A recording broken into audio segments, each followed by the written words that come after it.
नमस्कार, मेरा नाम सुनीता है और मैं पेशे से एक किसान हूँ।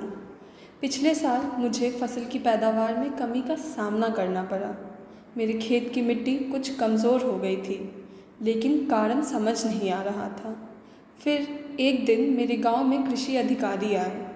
मैंने अपनी चिंता जब उन्हें बताई तो उन्होंने मुझे बताया कि मुझे मिट्टी की जांच करवानी चाहिए। इससे मुझे समझ में आएगा कि मेरी मिट्टी में कौन से पोषक तत्व कम हैं और कौन से अधिक।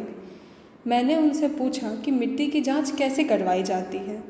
उन्होंने मुझे बताया कि मुझे अपने खेत की मिट्टी के नमूने लेने होंगे।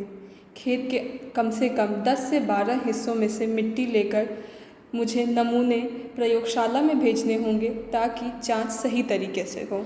आगे वो मुझे बताते हैं कि मुझे अपने खेत के अलग अलग हिस्सों में वी आकार के गड्ढे करने हैं, जिनकी गहराई 6 से 8 इंच होनी चाहिए।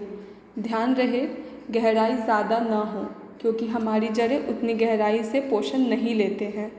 उन्होंने बताया कि गड्ढे के एक साइड से हमें 1.5 से 2 सेंटीमीटर की एक मिट्टी की स्लाइस निकालनी है खुरपी की मदद से। ऐसे जब हम 10 से 12 जगहों से ऐसे सैंपल इकट्ठा कर ले, तब हमें एक बोरे पर उसे अच्छे से मिला लेना है और उसे साफ़ कर लेना है।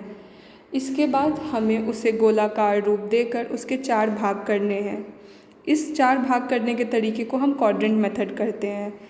इन 4 भागों में से हमें 2 भाग चुनने हैं और 2 भाग हटा देने हैं। जो 2 भाग हमने चुने हैं उसे आगे हमें फिर मिलाकर गोलाकार रखकर और फिर उसे 4 भाग में बांटना है। ये प्रक्रिया हमें तब तक जारी रखनी है जब तक हमारा सैंपल 500 ग्राम का रेडी नहीं हो जाता है। जब हमारे पास 500 ग्राम मिट्टी बचती है, जो कि अब हमारे पूरे खेत का प्रतिनिधित्व करेगी, उसे हमें छाव में सुखाकर एक पन्नी में पैक कर देना है।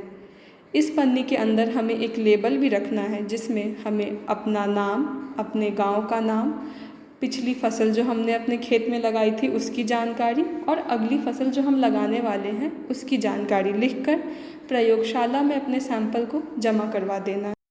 अपने मिट्टी के सैंपल को जब हम प्रयोगशाला में जमा करवा देते हैं, उसके कुछ समय के बाद हमें प्रयोगशाला से एक रिपोर्ट दी जाती है, जिसमें हमें मिट्टी के कार्बन, पोटेशियम, पीएच और अन्य पोषक तत्वों की मात्रा की जानकारी मिलती है।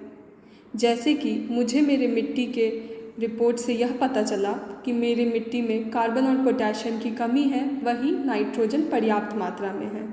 साथ ही रिपोर्ट में यह भी बताया गया कि मुझे कौन से उर्वरक कितने मात्रा में डालने चाहिए, जिससे मुझे काफ़ी सहायता होती है। धन्यवाद।